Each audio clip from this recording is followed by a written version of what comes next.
Good morning from New York City. My name is Dr. Boyce Watkins, and I saw this video today that made me sad. It was a video of a brother who was literally in tears because he hated his job. And I'm going to show you guys the video, and then I'm going to kind of break some of this down for you in terms of explaining what I'm seeing in this video. As a finance professor, this economics is my thing, and this is an economic issue. So get comfortable, buckle up your seatbelt. We're going to get started on drboycetv.com right now.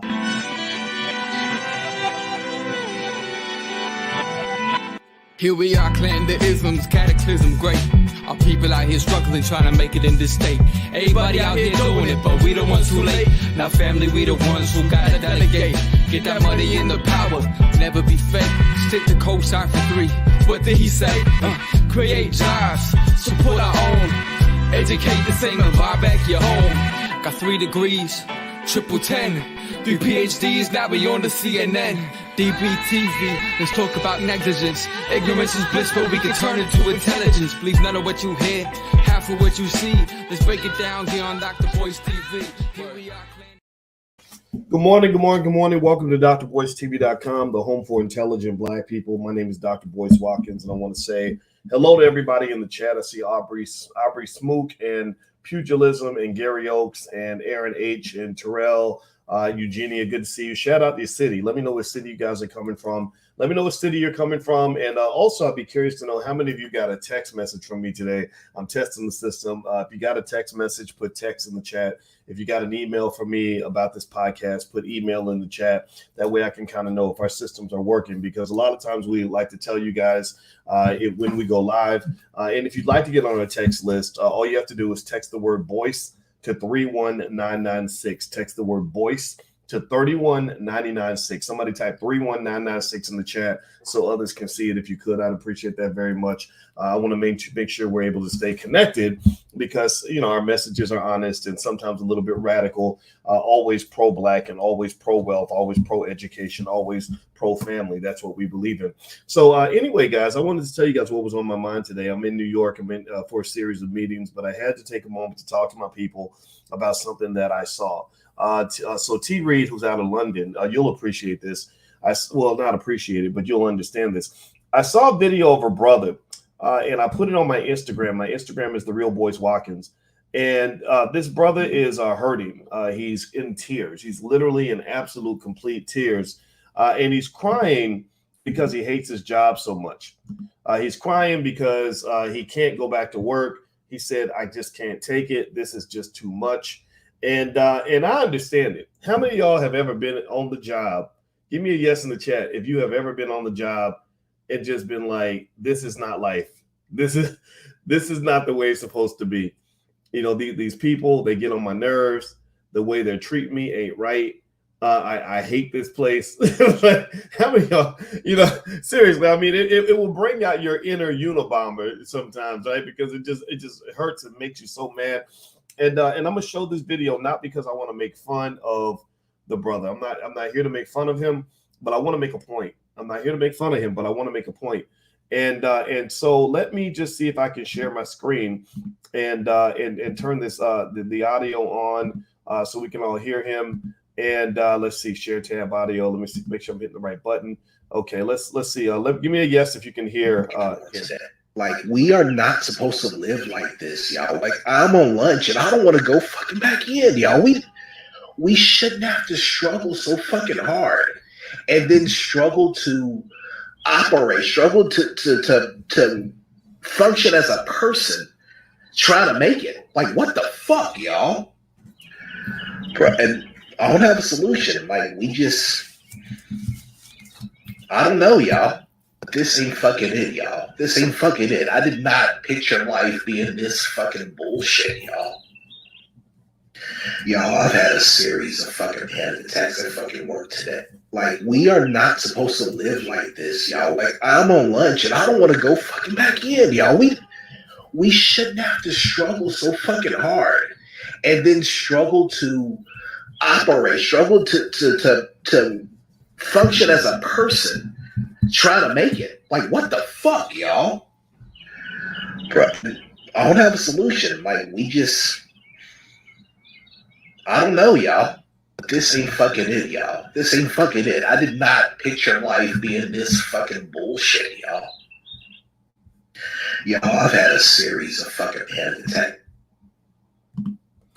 Okay, all right. So, I let it run through a couple times so you guys can see it. I'll pull it up again because you guys know on this platform the goal is not to just go for things that are dramatic or gossipy. It is to elevate on a higher plane. I want us to critically analyze what we're seeing so we can understand the environment within which we live. You see, if you're black, you have to live with your head on a swivel. If you're black, you got to have some critical thinking skill. If you're black, you got to be able to look behind the curtain. You got to be able to look at the fine print. You have to understand the system around you. If you don't do that, then I don't think you'll ever understand white supremacy and racism, because this is a 400-year system that was designed to enslave and to control you.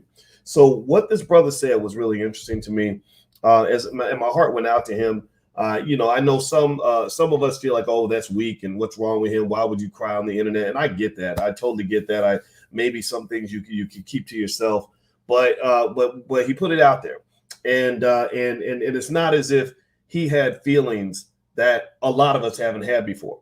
All of us can. Give me a yes in the chat if you could identify with what he had to say. Give me a yes if you saw him and you said, man, I remember feeling that way at some point. I know what he's going through. And so one of the things I want to share with you is I remember one time I went to a friend's house, and it was in Chicago, and I met this man who was a banker. Now he was one of the successful Negroes. He had a bachelor's degree. He had an MBA from an elite university. He was making in the six figures, and he was explaining to me that the racism on his job was so bad that it didn't just affect his mental health, it affected his physical health. He said that he went to the doctor, and the doctor told him that literally the testosterone had been zapped out of his body, that he was that sick, that literally they had emasculated him so bad that he had no testosterone. He said, I couldn't have an erection anymore. I was depressed a lot. I was gaining weight. So they literally just zapped the manhood out of him. So here's what's interesting, right? So he said that getting fired was the best day of my life. Getting fired was like Juneteenth for him. And he said, and Dr. Boyce, I got to figure it out now. I said, really? So what was your solution? And he came downstairs with a big basket full of about 7 medications that he had to take just to maintain his mental health. And I remember thinking at that time, and I was younger than this, about 15 years ago. I remember thinking, I never want to be in that position. I never, ever want to be in a position where another man has stressed me out so much that I got to take medication just to be a normal person, just to be a regular human being. And so the point here is to say this: look, slavery is hard. Slavery ain't fun. Slavery will affect your mental health. And I use that term slavery in a literal sense, that slavery is not just picking cotton in 1745 on a plantation. Slavery is a lack of freedom. That's what slavery is. Slavery, if you get up in the morning and somebody says, hey, why don't we go to the movies? And you say, would you like to? And they say, would you like to go to the movies? And you say, yeah, I'd love to go to the movies. They say, okay, well, let's go. And you say, I can't go to the movies because I got to go to work. Well, that means that on that plane, you're a little bit of a slave. You're a little bit in that slave space. I'm not making fun of it, but I'm saying that slavery and the lack of ability to decide what's going to happen in your life is stressful. There are 1,000 studies in psychology that explain that one of the key factors that drives people to depression is a lack of control over your life. They did a study on lab rats where they would shock them. They would put them through pain, kind of like black people have to go through pain and trauma. And we think that trauma means that if you haven't gone through trauma, that you really ain't black. If you didn't grow up in the hood getting shot at every day with a mama on crack and a daddy in prison and getting beat up at school and with no food in the refrigerator, then you ain't black. You ain't black enough. right? That narrative has to be thrown out the window. I don't want trauma to be associated with blackness, but so they would put the rats through pain. They would shock them, right? And what they would do is they would shock them randomly where they couldn't control when the shocks were coming, and they hurt really bad. So for one group of rats, they gave them a solution. The solution was, if you hit this button, you can make the electric shock stop. The other group of rats had no solution. They had no control. They would just have to live. They just had to deal with it. And so what they found was that when they measured how depressed the rats were, they measured by the amount of serotonin in their brains. When they measured the depression levels of the rats, they found that the rats that did not have control over their own lives had more depression than the rats who had a solution, who had a way out. So this made me think about Black people. Black people have depression levels and mental health stressors that are off the chain. Our mental health dilemma is insane. And a big part of your problem is because you got to go to work every day with people who hate your guts. That is literally the number one problem that most Black people have. That's literally the one thing that just drives you crazy. I mean, if you ever want to have a 4-hour conversation, get a bunch of educated Negroes together, like us educated Negroes. You know what? I got my PhD, right? We are MBAs and JDs and BAs and BSs, and sit them around a dinner table and just start a conversation off by saying something like, "Let me tell you about these white people on my job." And then tell a story about what a white person did to you on your job. Then somebody else is going to have a story. Somebody else is going to have a story. Before you know it, y'all done went through 3 bottles of wine and y'all been sitting there for 5 hours. That I've seen this happen 1,000 times. And what's fascinating is that it doesn't just happen with poor Black people. It happens with you, with us educated Black people too. Those of us who think we're at the top of the food chain, when really we're just subjected to a different set of microaggressions.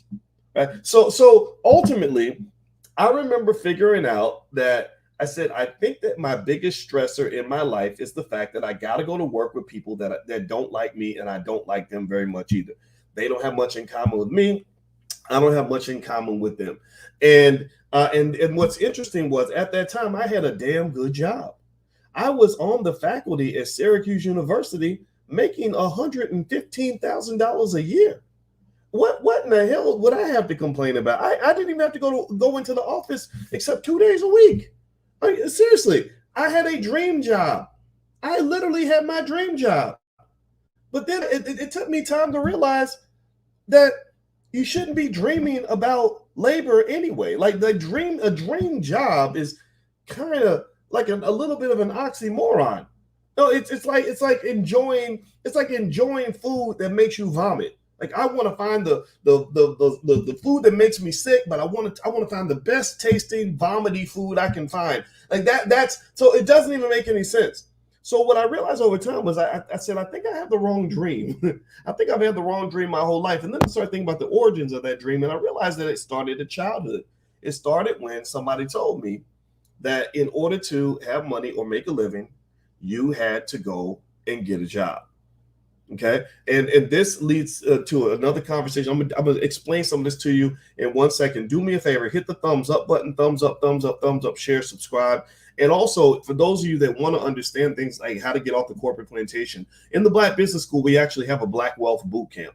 And we've helped thousands of people get off the corporate plantation. So if you'd like to go take a look, we're not doing a live boot camp, but we do have, the next Black Wealth Boot Camp is going to focus on using call options to generate income.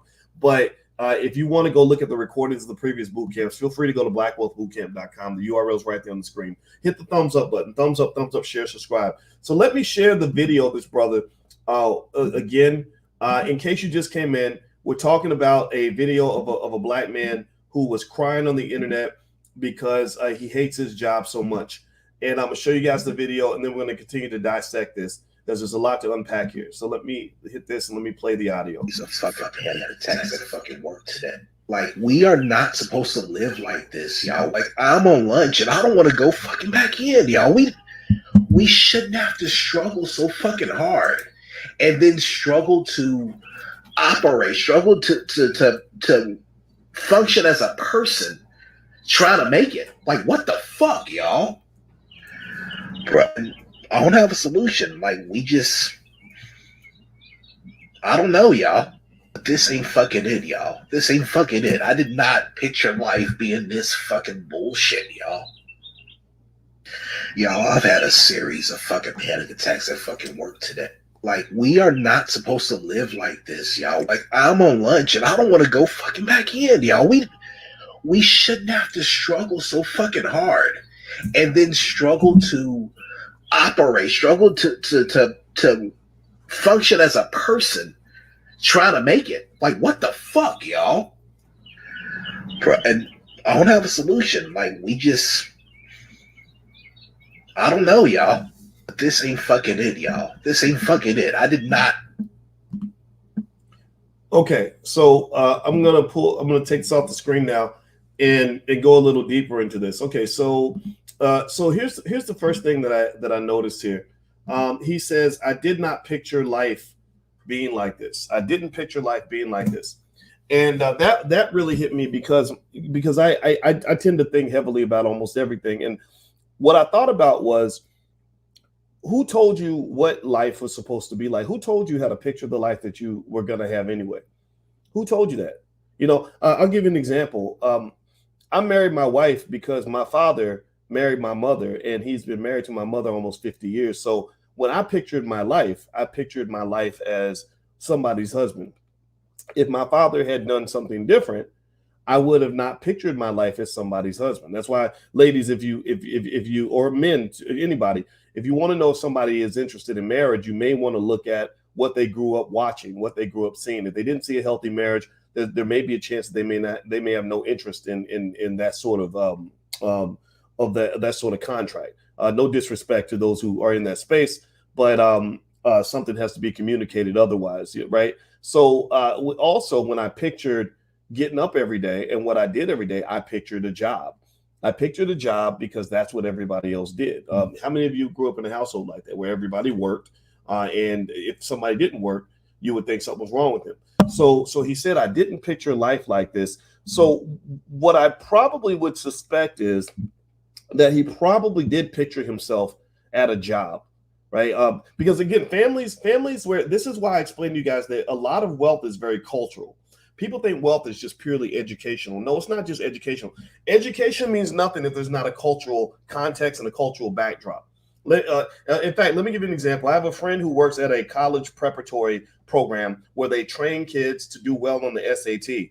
And he said that a lot of African American families don't want to bring their kids, even if they offer it for free. He said, on the other hand, he has Indian and Asian and African families that will pay thousands of dollars to get their children in that program, right? So it's the same type of education, but it's the culture that drives the parents to say, you need to get this kind of education because this is going to make a big difference in your life, right? So the culture is huge. If you grew up in a culture where everybody's an entrepreneur, then there's a good chance you're going to want to be an entrepreneur too, right? So ultimately, when he talks about what he pictured in his life, I'd be curious to know who told you what your life is supposed to be like, and what did you picture if you didn't picture what you're going through right now. So he probably pictured himself on a job, but he probably didn't picture himself in the middle of so much stress and pain. He probably didn't picture that. Somebody didn't let him know about the pain that might lie ahead. The other piece of that here that's really interesting, and I'm sharing this with you guys because a lot of y'all have kids. How many, in fact, let's stop for a second. How many of you have children? How many in here are parents? How many dads we got in here? How many proud mamas we got in here? How many of y'all have kids or somebody that you mentor, like a child, a niece, nephew, grandchild, or somebody that you're teaching right now? If you have a child, you are a teacher. If you have a child, you are the number one instructor in their life, or one of the top 3 or 4. Seriously, you're the teacher, right? So, and thank you for the parents that are doing a great job with your kids.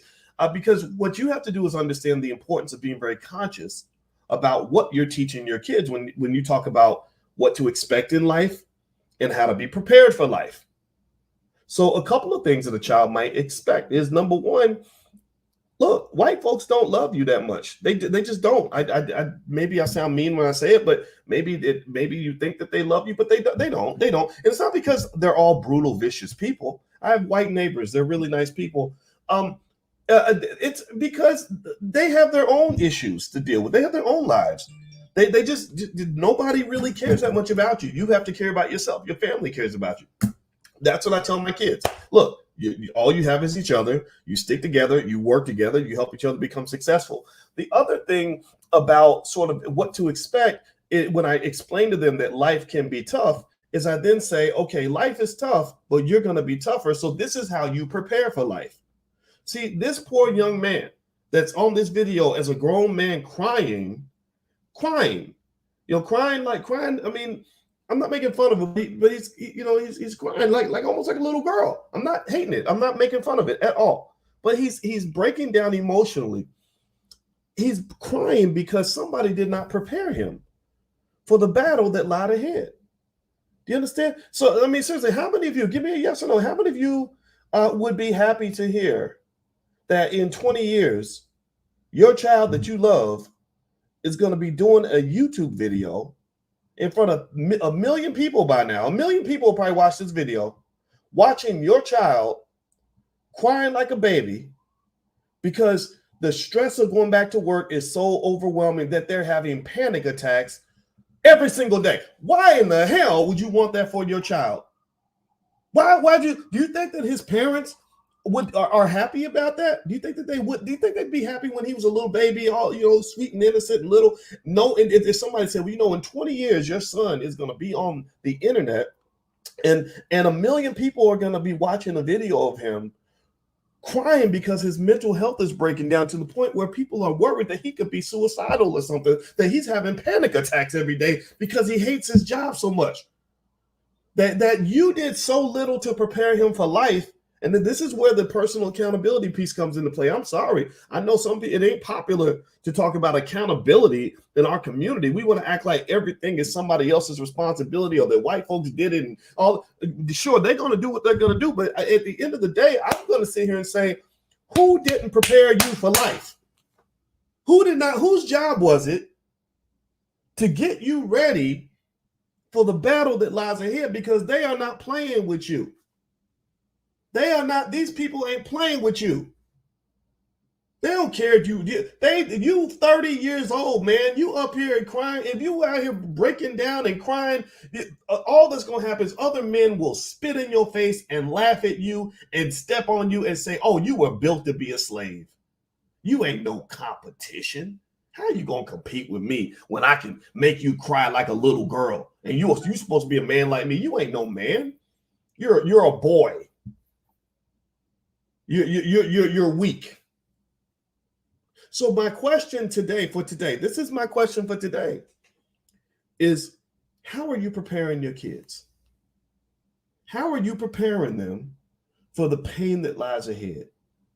Because again, in this video, everybody can relate to this guy. I'm sitting here like, man, I feel bad for this poor brother because I wish I could talk to him. I wish I knew him. I wish he was my child. I wish I could go hug him. I wish I could go help him out. Because the thing about it is, it doesn't have to be this way. He says it himself. He says we shouldn't have to live like this, y'all. It shouldn't be this way, y'all. And I'm like, you're right. It shouldn't be this way. It ain't supposed to be this way. So the question is, who convinced you to walk down the path of pain, destruction, and panic attacks? Who told you to walk down that dark alley where they could beat you upside the head and rob you? Who told you that? Who didn't prepare you to deal with economic warfare? Economic warfare, where economics is used to control groups of people whose children have no assets, no resources, no capital base to lean on. Do me a favor, please hit the thumbs up button, thumbs up, share, subscribe. And you guys know I'm all into solutions. So if I actually have a book and I'm free, it's free, you can have it. It's what I call the $5 a day investing plan. You guys know I was a finance professor at Syracuse University for 13 years, and I taught at the Ohio State University, Indiana University, University of Kentucky. I taught in China and Europe, so I understand economics like the back of my hand. So I put together a very basic model that you can apply tomorrow, where you can invest $5 a day and your child will have enough of a capital base by the age of 25 or 30 that they'll never have to work for anybody again. So if you'd like to get the book, it's free. Just go to boycewatkins.com. You'll see the link right there. Feel free to go take a look. So I'm not just going to talk about it without giving a solution. I'm a mathematician. We have to solve the problem, not just cry about it. And when I was in mathematics and teaching math at the University of Kentucky, there was no math problem where the solution was to sit and cry about it or blame it on white people. You actually had to solve the damn thing. So I'm a problem solver, and I like to talk to people who like to solve problems. So when I'm looking at this young man crying, in fact, I'm going to show the video one more time for those of you who are late. And then I'm going to end with a final solution. I got to go to some meetings today. I'm in New York for some meetings, so I'm going to, I got to bounce out of here. But I really wanted to have this serious conversation with y'all. So let me play this video one more time for those of you who just came in. And this is what we've been talking about. And I want us to see it again so we can kind of dissect it. All right. Like, we are not supposed to live like this, y'all. Like, I'm on lunch and I don't want to go fucking back in, y'all. We shouldn't have to struggle so fucking hard and then struggle to operate, struggle to function as a person trying to make it. Like, what the fuck, y'all? Bro, and I don't have a solution. Like, I don't know, y'all. This ain't fucking it, y'all. This ain't fucking it. I did not picture life being this fucking bullshit, y'all. Y'all, I've had us. Okay, so let me jump in real quick. And again, I want to make it clear, I'm not making fun of him, but I think this is a great opportunity to reverse engineer the slave trap, the economic trap that so many of our young people get stuck in. I know so many young people who are in their 20s, 30s. Maybe the trap is a student loan trap. The trap might be the corporate job trap. The trap might be a lack of assets trap. And while it may be tough to get ourselves where we want to be, we can certainly make a different plan for our children. So here's what I want you to understand. I had a conversation with my daughter the other day. And one of the things I said to her was, I said, what do you think is the difference between rich people and poor people? And she said, I don't know. Rich people have a lot of money. I said, pretty much, yeah. I said, what rich people have is the same thing that corporations have, that universities have, that even a lot of nonprofits have. They have a capital base. A capital base. Now, what is a capital base? All the capital base is a set of resources that you can lean on when you need things, right? So a capital base could be a farmer that has 10 cows, 20 pigs, 14 chickens, and 8 apple trees. He's not going to go hungry because he can go out and he can get food from the pigs and chickens and the apples. He can sell the apples. He can sell the milk from the cows, and he can generate income for himself. He doesn't need to go and get a job for anybody because he has a capital base. Now, for someone very wealthy, like Harvard University, their capital base is their $40 billion endowment, which allows them to operate and to pay their bills and to do what they got to do. For a wealthy person, they may have a trust fund. They may have some assets in place so that they don't have to get up and go to work every day because they've got money to pay the mortgage or the car note or whatever it is. And so the reason many Black people are economically enslaved is because nobody took the time to give you a capital base. Nobody. And I'm not saying that they're bad people. I'm just saying that because economic intelligence and financial literacy maybe isn't the first conversation many of us have, a lot of people are stuck out here economically naked. No capital base whatsoever. And so I said to my daughter, I said, so when you have no financial capital base, I said, think about it. If you have 100,000 in stocks and another 200,000 in real estate, you don't have to really go to work if you don't want to. You can live your life. You can do whatever you want to do. But when you have nothing, then your only capital is what in economics we refer to as human capital. The only capital you have at that point is your body or your time. That's when you become the single mom who's sleeping with men so she can get the rent paid. You're taking something incredibly valuable, your body, your vagina, and you're giving it away so you can get the bills paid. Or if you're a man, or anybody, you're giving your free time. You're giving away hours of your day that should be spent with your children, and you're spending them at the factory because your only capital base is human capital, your body and your labor. Problem with human capital is that it's very expensive. You're sleeping with people for money. That's really, you're paying a huge price for that. If you're working every day, you eventually you get tired. So it's hugely expensive, and it also is depleting. There's a point where you get to be 67 70 years old. You can't get up and go to work every day. You can't work the way you used to. You don't want to ever spend your whole life in a situation where if you don't work, you don't eat. Because what if you get injured? What if you just get old and tired? What if you just hate your job? What if you start feeling like this guy where you're having panic attacks and you're like, I'll do anything to get away from this job? Well, at that point, it's unfortunate because you're almost hitting rock bottom, where some people literally get to the point where the only escape becomes death. I don't want your children to feel that way. I don't think your children deserve that. Give me a yes in the chat if you're hearing what I'm saying. Give me a yes in the chat. Let me know. I need some validation right now. I really need this. Let me know if what I am saying is at least getting you to consider carefully how you're going to teach and train and prepare your children. Give me a yes. I just need that in the chat. Okay. So here's the deal. If I'm raising a black child in America that's going to be under constant threat of economic slavery, particularly in a capitalist society that trains everybody to be consumers and go deep in debt and waste all their money so they can go and survive on the corporate plantation and become slaves to the corporate plantation after they've taken on a lifetime of student loans and everything else. If I'm raising a black child in that space, I'm preparing my child to have their head on a swivel. I'm going to give my child a capital base, number one.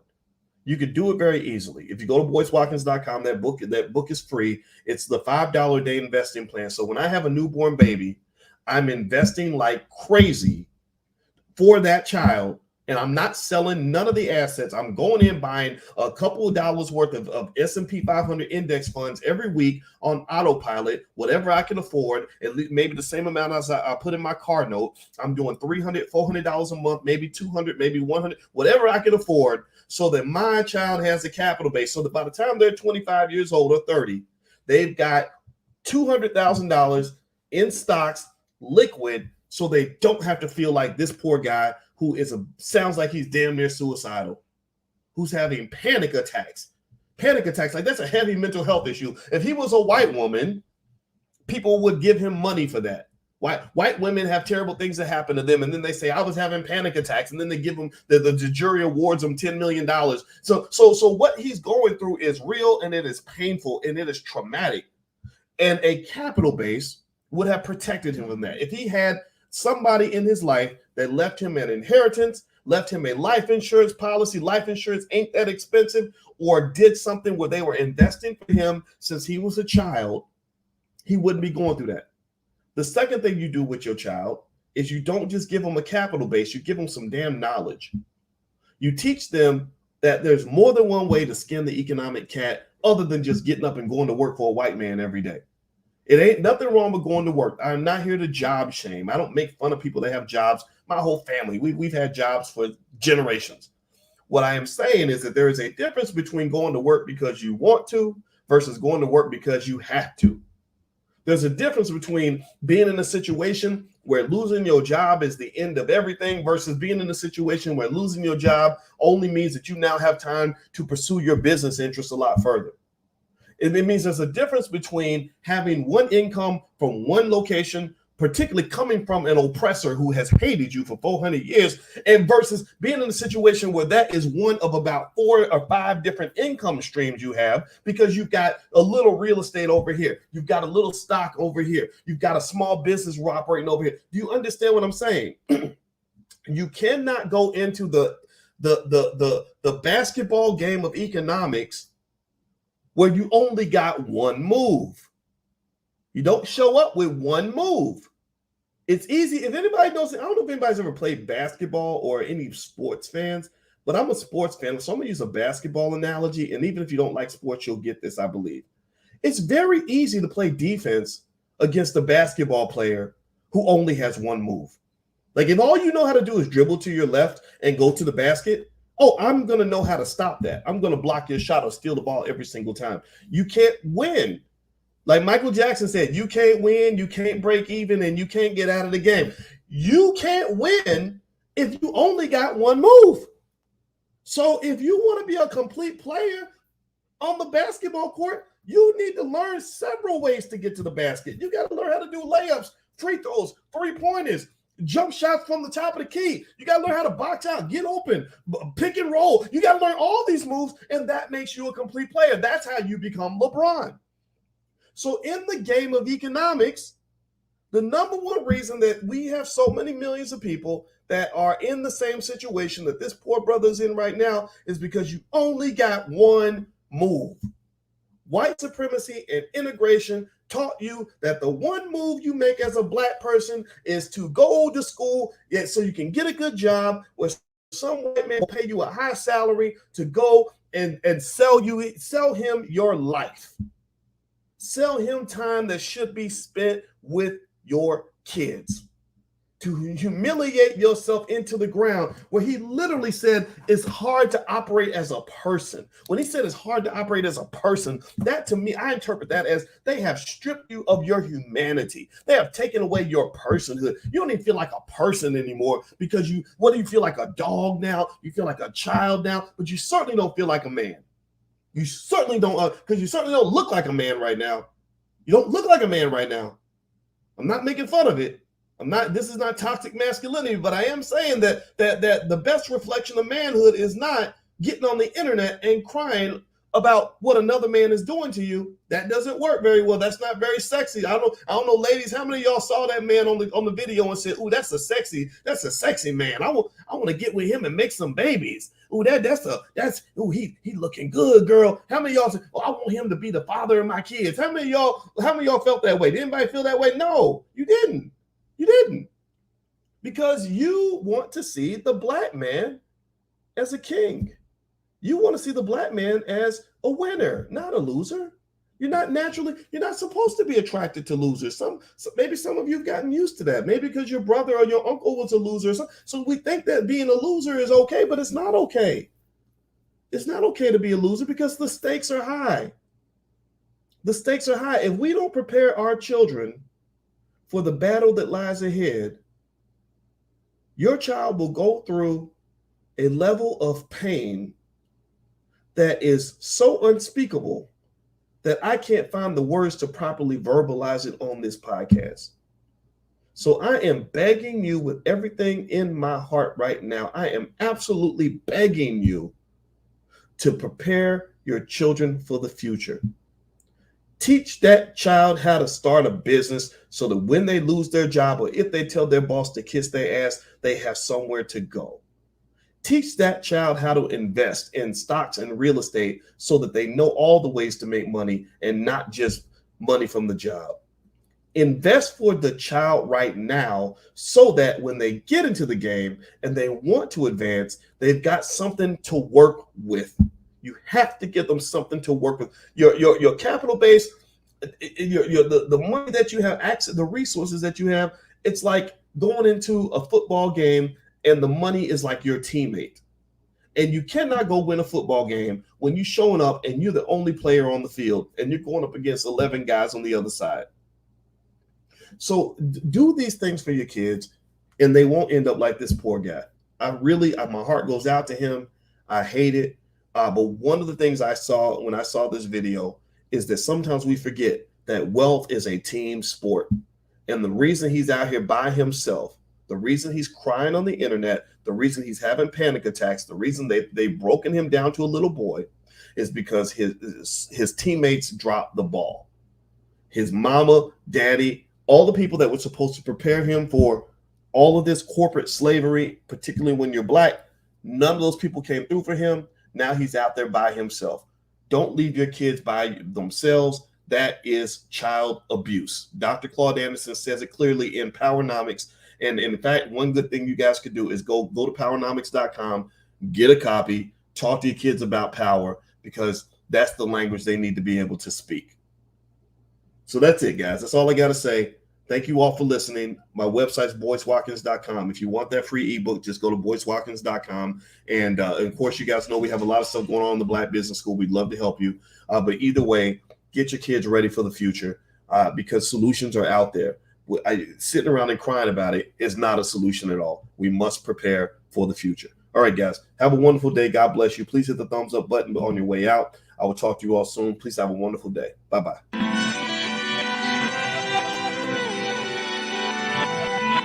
Here we are, clan the isms, cataclysm great. Our people out here struggling, trying to make it in this state.